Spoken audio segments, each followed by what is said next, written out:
बच्चों, आज हम धरती का आंगन महके इस कविता का भावार्थ देखेंगे। इस कविता के कवि है डॉक्टर प्रकाश दीक्षित। तो देखो, धरती का आंगन महके कर्म ज्ञान विज्ञान से, ऐसी सरिता करो प्रवाहित, खिले खेत सब धान से।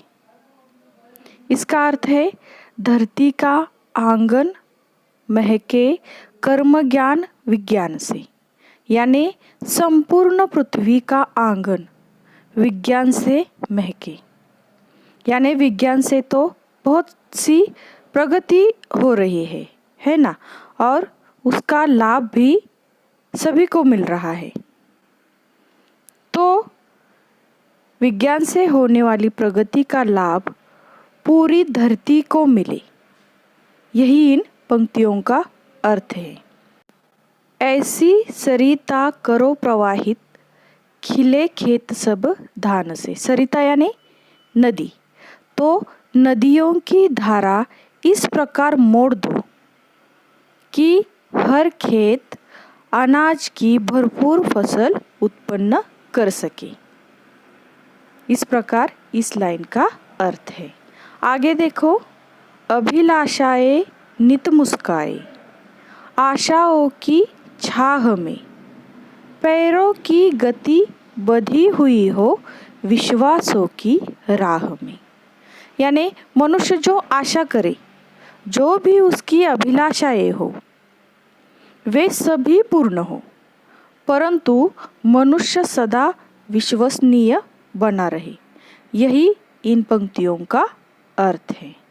तो आगे देखो, शिल्पकला कुमुदों की माला, वक्षस्थल का हार हो, फूल फलों से हरी भरी इस धरती का श्रृंगार हो। तो देखो, शिल्पकला, कुमुद यानी कमल, और शिल्प का कला यानी पत्थर पर जो कला बनाई जाती है उसे क्या कहते हैं? शिल्पकला कहते हैं। जैसे मूर्तियाँ हम बनाते हैं उसी प्रकार। तो सभी प्रकार की शिल्प कलाओं को हम अपनाएं और उनका समुचित विकास हो, साथ ही यह भूमि फूलों फलों से हरी भरी और सज्ज रहे, यही इन पंक्तियों का अर्थ है। आगे देखो, चंद्रलोक या मंगल ग्रह पर चढ़े किसी भी यान से, किंतु न हो संबंध विनाशक अस्त्रों का इंसान से। तो देखो, चंद्र और मंगल यह क्या है? ग्रह है, यह आपको मालूम ही है। तो देखो, कवि कहते हैं कि विज्ञान की निरंतर प्रगति होती रहे, मनुष्य अपने बनाए गए किसी भी अंतरिक्ष यान से चंद्र ग्रह और मंगल ग्रह पर सफलतापूर्वक पहुँचे, परंतु इंसान विज्ञान का प्रयोग विध्वंसकारी शस्त्रों के निर्माण के लिए न करें। यानी उससे क्या होगा? विनाशी होगा। अगर इस प्रकार के विध्वंसक विनाशक अस्त्र इंसान निर्माण करेगा तो। आगे देखो, सास सास जीवन पट बुनकर, प्राणों का तन ढाकती, सदाचार की शुभ्र शलाका, मन सुंदरता आकती। तो देखो, मनुष्य के कौन से गुण हैं? सदाचार, पवित्रता।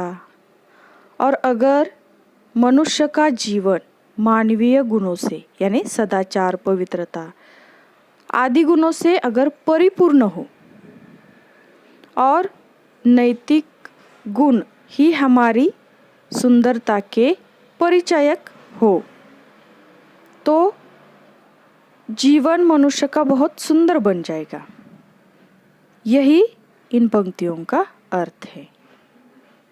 प्रतिभा का पैमाना मेधा की ऊंचाई नापता, मानवता का मीटर बन, मन की गहराई मापता। तो देखो, पैमाना अर्थात नापतोल, मापदंड, और मेधा का अर्थ क्या है? बुद्धि। तो हमारी जो प्रतिभा है,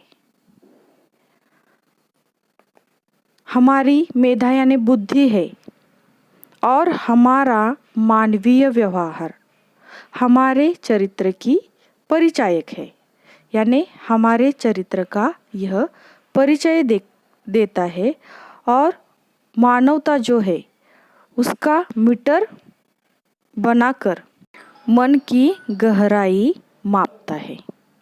आगे देखो, आत्मा को आवृत्त कर दे स्नेह प्रभा परिधान से, करे अर्चना हम सब मिलकर वसुधा के जयगान से।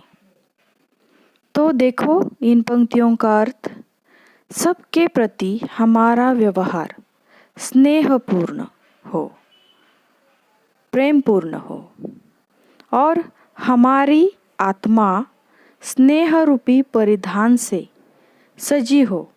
हम सब मिलकर इस रत्न प्रसविनी वसुधा के गान गाए, उसकी अर्चना करे, प्रार्थना करें। आवृत्त का अर्थ क्या है? ढका हुआ।